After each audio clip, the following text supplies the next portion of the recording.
yung cellphone.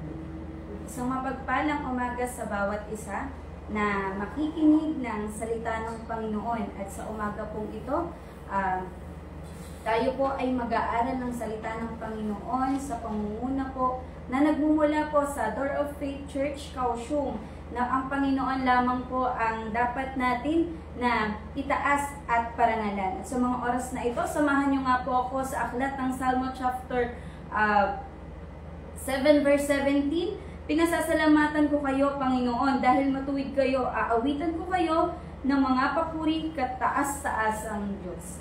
Amen. At sa mga oras pong ito, samahan nyo nga po ako sa ating pag-aawitan. Papurihan po natin ang ating Panginoon. Sige po, aawitan po natin ang ating Diyos na po. Hallelujah.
Praise the Lord.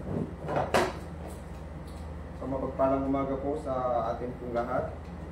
And now tayo po ay mag-aaral as our morning devotion. Tayo po ay mag-aaral po ng salita ng Diyos. Let us open our Bible in the book of Romans. Tugutin po natin ating mga Biblia in the book of Romans chapter 12 verse 1 to 2. I beseech you therefore, brethren, by the mercies of God, that you present your bodies a living sacrifice, wholly acceptable to God, which is your reasonable service.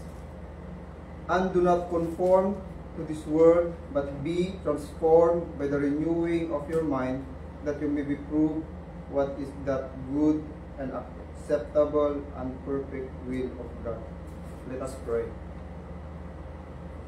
Father, thank you for your grace, your mercy, na iyong ibinigay po sa araw po.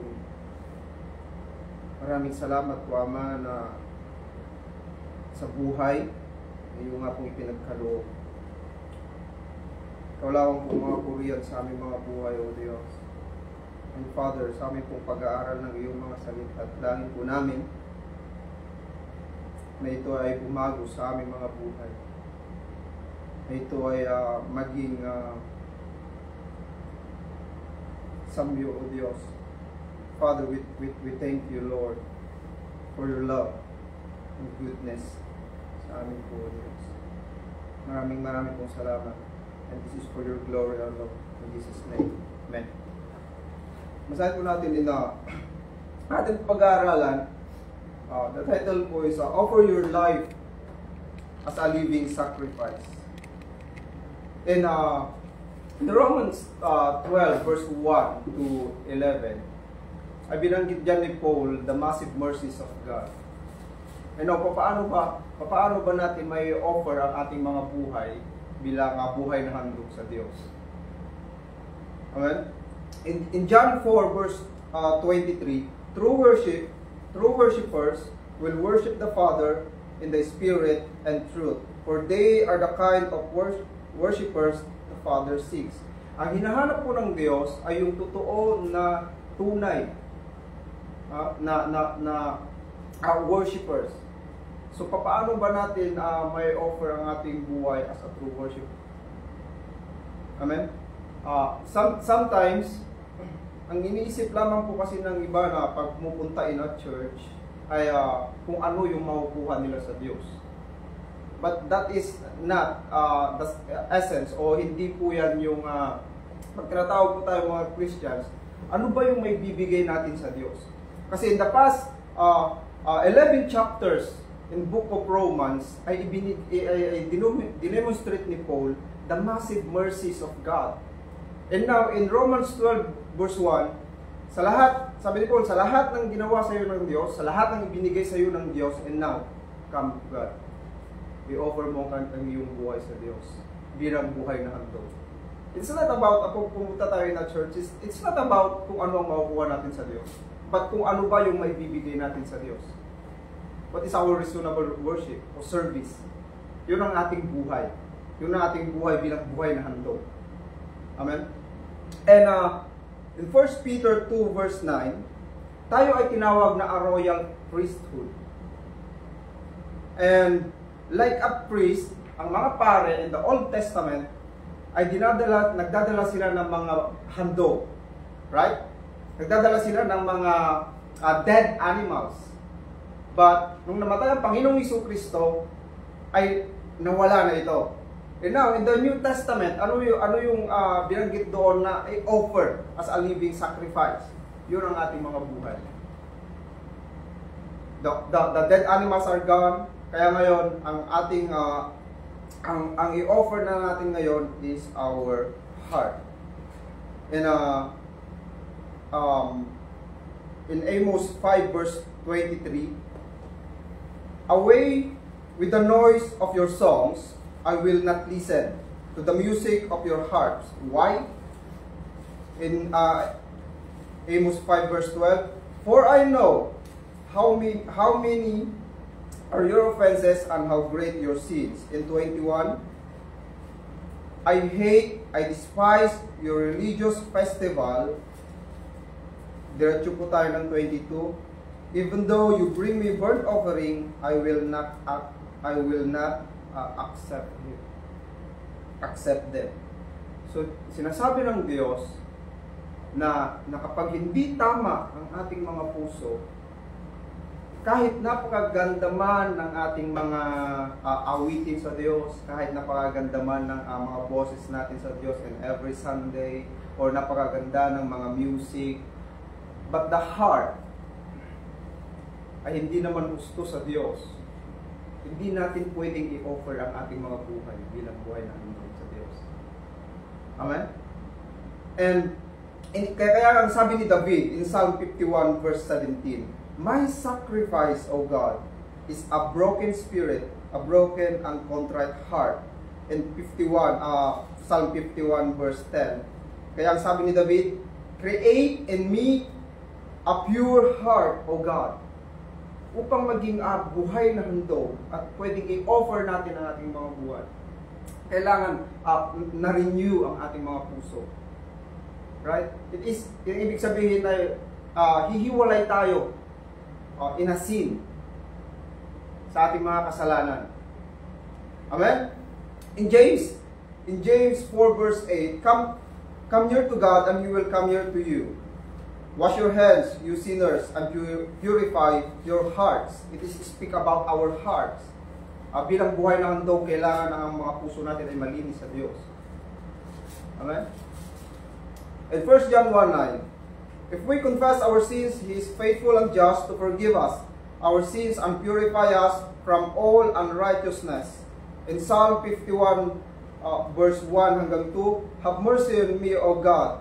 Wash away all my iniquity and cleanse me from my sin."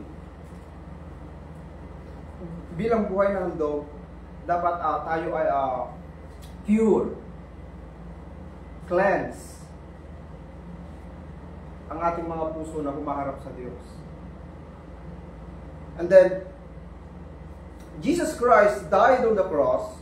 The sacrificial animal is God. Nawala na yung sakripisyo ng animal sacrifice. And now, in the New Testament, nag-i-speak na ang offering of sacrifice dedicated to God, our heart. Ang ating mga puso na i-dedicate sa Diyos. Amen? Magbibigay lamang po ako ng 4 na elemento o 4 elements in a living sacrifice. Ano po ba yung bilang buhay na sakripisyo, ano po ba yung kailangan nating i-offer sa Diyos? The 4 elements: the soul, body, mind, and will. Yan yung 4 na kailangan nating i-offer sa Diyos. Unang-una, na nababanggit rin po in the book of Romans 12 verse 1 to 2. First, soul given to God. Hindi natin pwedeng i-offer ang ating mga buhay kung hindi naman natin ito ibigay sa Diyos. Nag-i-speak ito kapag tinatawag na soul given to God. Una nating ibibigay ang ating mga kaluluwa sa Diyos. Nag-i-speak yan about salvation, faith in Christ. Kung ikaw ay unbeliever, hindi mo pwedeng i-offer ang buhay mo sa Diyos. Ang kailangan natin gawin ay i-offer ang ating mga kaluluwa. How? Papaano? Through faith in Christ. Kasi kapag tayo ay nanampalataya na kay Kristo, ang ating mga kaluluwa ay mapupunta sa Diyos. And then, in Matthew 16 verse 26, "And what do you benefit if you gain the whole world but lose your own soul?" In 2 Corinthians 8 verse 5, "They gave themselves first of all to the Lord." Yun yung una nating ibigay, ang ating mga kaluluwa, by putting our faith in Jesus Christ. Amen? Because we cannot please God if we cannot give ourselves. Hindi natin maibibigay, mapiplease ang Diyos. So, without faith in Christ, hindi natin maibibigay ang ating mga buhay sa Diyos. Kaya nga, that is the foundation. Ito yung pinakapundasyon ng isang pagiging buhay na handog. Ito yung pinakaunang step. Ang tayo ay manampalataya sa ating Panginoong Jesucristo. Amen? At then, diyan na natin may bibigay ang ating mga kaluluwa sa Diyos. Soul given to God or salvation. Yan po yung number 1. Yan po, nabanggit ko po kanina, the first 11 chapters of Romans ay dinemonstrate po dyan the massive mercies of God. Ano ba ang kapag tinatawag ba ng mercies of God, ano po ba yun? Ibig sabihin po kasi ng mercies, yan yung mga bagay na hindi natin deserve, pero ibinigay sa atin. What is that? Bibigyan lang po ako ng konting example. The massive mercies of God na nabanggit po in the first 11 chapters in the book of Romans. Unang-una, the divine love. Yan yung ibinigay sa atin ng Diyos, yung kanyang pag-ibig. The eternal, divine na ibinigay sa ating mga kasalanan. Sa ating mga makasalanan. Ang pag-ibig ng Diyos. And second, the grace of God. Ibinigay niya po sa atin. And then, the Holy Spirit na nagko-comfort po sa atin. Lahat po yan ibinigay sa atin ng Diyos. And then, in peace, binigyan tayo ng kapayapaan ng Diyos. And then, faith. Ang Diyos ang nagbigay ng pananampalataya sa atin through His Word. And then patience, kindness, and maging share in His glory and hope. The massive mercies of God, kapag ang isang Kristiyano kasi, nakita niya sa kanyang sarili lahat ng ibinigay sa kanya ng Diyos, doon niya marirecognize ang kanyang sarili at doon niya makikita na, I will go to God and offer my life as a living sacrifice. Di ba po, kung nararanasan natin na lahat ng pag-ibig na ibinigay sa atin ng Diyos, lahat ng grasya na ibinigay sa atin ng Diyos, lahat ng ginawa sa atin ng Diyos, lahat ng ibinigay sa atin ng Diyos, at ngayon, ready na ang ating mga sarili to offer our life to God. Sabi ni Paul, now, it is your responsibility to offer your life to God. Kagaya ng mga pare in the Old Testament, daily, dayan ang kanilang responsibilidad. And now, bilang buhay na handog, ito ay ating responsibilidad. This is a command. This is our responsibility na i-offer ang ating buhay bilang buhay na handog sa Diyos. And in second, the body must be presented to God. Nabanggit na po yan in the book of Romans, Romans 12 verse 1. Present your bodies as a living sacrifice. In the temple term kasi na the word present, yan ay isang temple term na to surrender o to offer. Ngayon, i-offer mo ang iyong katawan sa Diyos. Ibigay mo ang iyong katawan sa Diyos. The body must be presented to God. Kagaya nga po ng mga pare in the Old Testament na ibinibigay, nagbibigay ng pupunta at nag-aalay ng sakripisyo regularly. Kaya nga tinawag tayo na a royal priesthood dahil tayo yung pare at tayo din yung sacrifice regularly na responsibilidad natin ito regularly na i-offer ang ating mga buhay sa Diyos. I-offer natin ang ating mga katawan sa Diyos. In Romans 6 verse 12 to 19, therefore, do not let sin reign in your mortal body. And 13, and offer every part of yourself to Him as an instrument of righteousness. For sin shall no longer be your master. Shall we sin? In 15, shall we sin because we are not under the law but under grace? In 16, don't you know that when you offer yourself to someone as obedient slaves, you are slaves of the one you obey? 17 to 19, come to obey from your heart the pattern of teaching. In 18, become slave to righteousness. In 19, now offer yourself as slaves to righteousness, leading to holiness. Kaya nga yung ating mga katawan, ito ay ginagamit na at ibinibigay na natin sa Diyos. Hindi na ito dapat nabubuhay o hindi na dapat ito nakokontrol ng kasalanan. But, nakokontrol ito ng Diyos. Discipline. Kailangan natin disiplinahin ang ating mga sarili. Okay? Kailangan na ang ating ang mga katawan natin, this body, kailangan ito ay ma-present sa Diyos. This body, kailangan maibigay ito sa Diyos.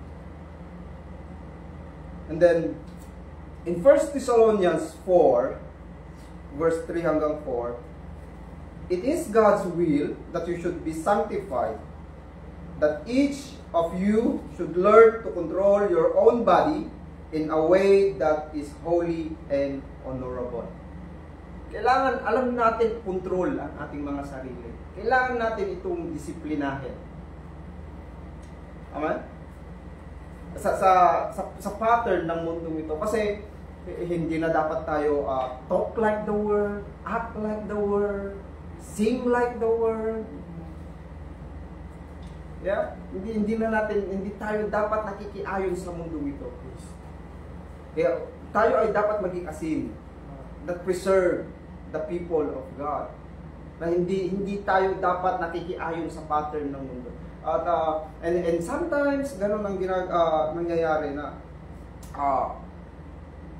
hindi natin pwedeng maakay ang isang tao na kapag tayo ay aayon sa mundo. Okay? Hindi natin sila pwedeng sabihin na kailangan kong gawin ang bagay na ito para maakay ko ang taong ito. Kailangan kong hindi pwede na makiayon sa kanila. But through the Word of God, tayo po ay makikleanse. In 1 Corinthians 9 verse 27, but I discipline my body and keep it under control. Disiplina. Kailangan may disiplina. Kailangan natin disiplinahin ang ating mga katawan. And then, meron akong anak na 2 years old. 3 years old. 2 years old. Hindi siya madisiplina about sa cellphone. And then, ang ginawa ng aking asawa ay kanya itong inalis. Inalis na yung cellphone sa ano. Ang nangyari, umiyak siya. Sa una iiyak o sa una mahihirapan, but now nadisiplina siya. Anong kailangan nito?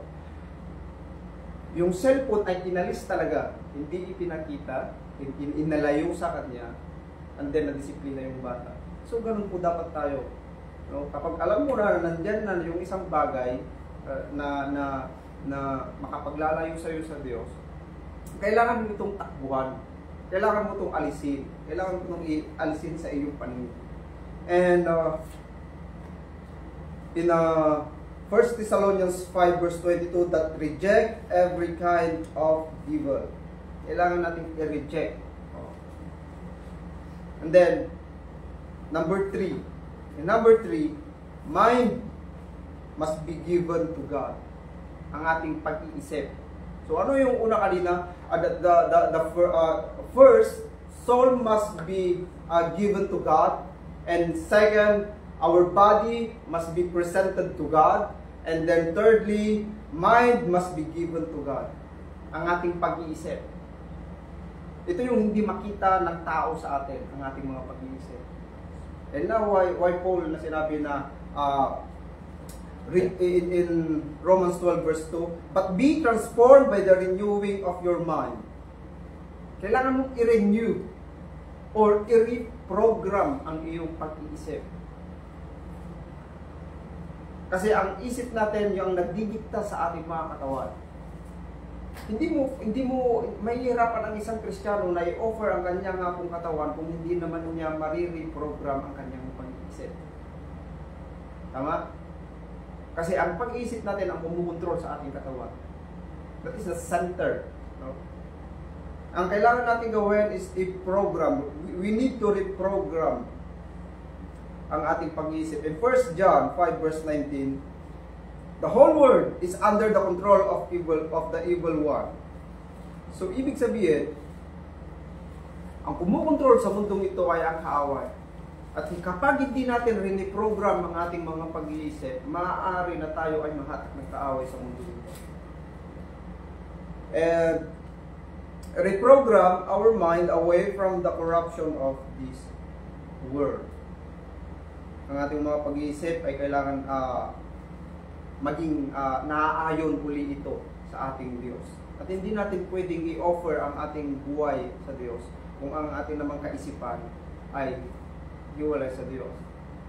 What I mean is this. Sometimes yung the body ay nandito in the church, but ang ating pag-iisip ay wala in the church, right? May gagawin mga situation, but ang Diyos, ang sabi niya, if you offer your life to God, i-offer mo, ibigay mo ang iyong katawan, ibigay mo sa Diyos ang iyong pag-iisip. And then, ang iyong katawan must be followed. It must be followed. How to renew our mind? By the Word of God. Paano natin marirenew ang ating pag-iisip? Go to the Word, go to the Bible and read it. Basahin mo ito. No? Pray. Pray. And then, yung Biblia ay basahin mo. Kung titingnan natin, habang binabasa mo ang salita ng Diyos, nare-reprogram ang iyong pag-iisip. Nare-reprogram ito. Dahil nalalaman mo dyan, the mind of Christ. Yung pag-iisip ni Kristo. And then, this is the source of renewal, the Word of God. In 1 Corinthians 2 verse 16, for we have the mind of Christ. The Bible. Diyan nagsisimula na ma-reprogram ang ating pag-iisip. Mga mababasa natin dyan na hindi ko pala pwedeng gawin ito, ayaw pala ng Diyos ito pala ang kailangan kong gawin. And now, the Word of God ay lahat ay pupunta sa iyong isip. Na ma-reprogram ito. So, ang una, soul must be given to God. Our body must be presented to God. Number 3, mind must be given to God. And then, number 4, the will must be given to God. Ang ating kalooban ay may bigay po sa Diyos. Amen? Na maging ang kalooban po natin ay ang kalooban ng Diyos.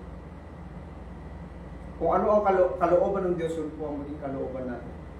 Kaya nga ang turo sa atin ng Panginoong Jesucristo in a prayer, let your will be done. Kung ano ang kalooban ng Diyos sa langit, ganoon din ang kalooban, dapat na mangyaring kalooban dito sa lupa. Why? Pati sa langit, ilan lang ang kalooban sa langit? Only one.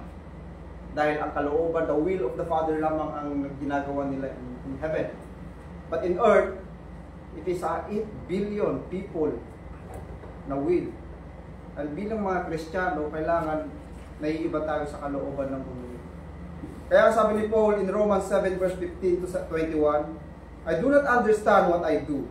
For what I want to do, I do not do. But what I hate, I do. In 16, and if I do what I do not want to do, I agree that the law is good. In 17, it is no longer myself who did it, but it is sin living in me.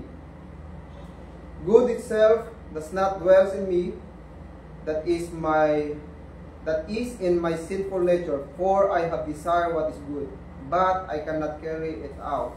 In 19, for I do not do the good I want to do, but the evil I do not want to do, this I keep on doing. Now, if I do not what I do not want to do, it is no longer I who did it, but it is sin living in me that does it. Na ang katawan natin dapat, ang maging kalooban lamang nito ay maibigay natin ito sa Diyos. Beat our body. No? Kailangan, to be a living sacrifice, kailangan maibigay natin ang kaluluwa sa Diyos. Kailangan ang ating katawan ay maibigay natin sa Diyos. Kailangan ang ating mga pag-iisip ay maibigay natin sa Diyos. Kailangan ang ating mga kalooban ay maibigay natin sa Diyos. All in all, your entire human being ay ibigay mo sa Diyos. This life, ang ating mga buhay, ay para lamang sa Diyos. Okay? Saan nagsisimula ang pagbibigay ng bilang buhay ng loob sa Diyos? Nagsisimula ito kapag na-realize mo sa iyong sarili, na-recognize mo, o nakita mo sa iyong sarili the massive mercies of God. Diyan magsisimula na ibibigay mo ang iyong buhay sa Diyos bilang buhay ng mundo. Kaya nga unang binanggit ni Paul in first 11 chapters the massive mercies of God. And then, in 12 verse 1 to 2, and now, it is your turn to offer your life to God. Sa lahat ng bagay na ibinigay sa iyo ng Diyos, and now, offer your life to God. And then, let us pray.